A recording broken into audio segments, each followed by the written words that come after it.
дека обвинителните акти што се предмет на овие пресудски постапки на случајот онкологија се нестручно и непрофесионално направени и дека тоа се дозволило да предметот му го води стручен советник, без контрола врз него, без правна контрола врз него, дека доказите во предметот не докажуваат никаква вина, дека обвинетиот не ги сторил кривични дела кои што му се стават на тоа, дека действията кои што му се стават на тоа не се кривични дела, дека никаква штета не направил, ниту можел да направи, ниту некаква корист некому успеал да му овозможи, пак можел да го, што се драстични работи. И за тие драстични работи побаравме мислење и повторна реевалуација на двата обвинителни акти од државниот правителник, кој тоа право го има според законот, со аргументи и факти на ред ставени во предметот и очекуваме дека тоа ќе го уважи, дека уште еднаш ќе направат комплетна ревалуација на двата обвинителни акти или ќе побараат дополнување на истрагата, што е можно, или целосно ќе ги повлечат. Треба да ги повлечат, според наше мислење. Актите да завршат како се. На што конкретно вие забележувате, затоа што гора во судница слушнавме дека се забележува на сведокот кој што бил техничко лице? Па има многу работи. Вие видовте дека материјалот е обемен, дека анализата е обемна и дека е анализиран се двата предмети во целиот случај, дека е еден предмет, сега се воени, од почеток до крај.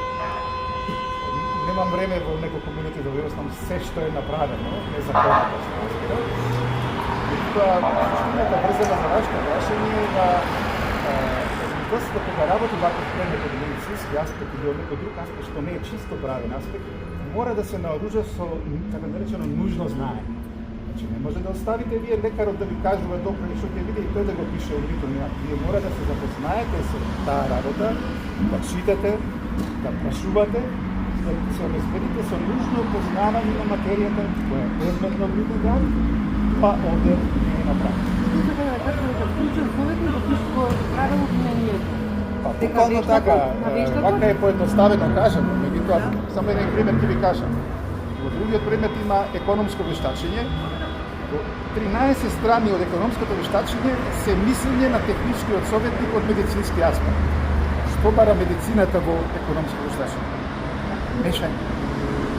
Такво мешање имаме секаде. Тој ја води целата работа. Тоа не сме обвинителството да дозволи.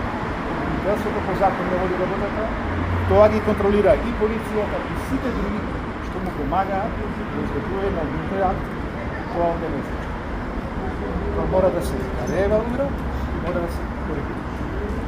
Значи прво барате Коцевски да го преземе случајот, ако не да делегира на друго обвинителство. Но така имаме уште 3, Битола, Костива и што.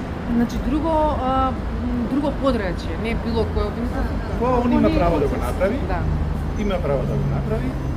Што ќе се реши, дали ќе го презема тие или ќе делегира друго, тоа останува на неговата надлежност. Или тоа. Да.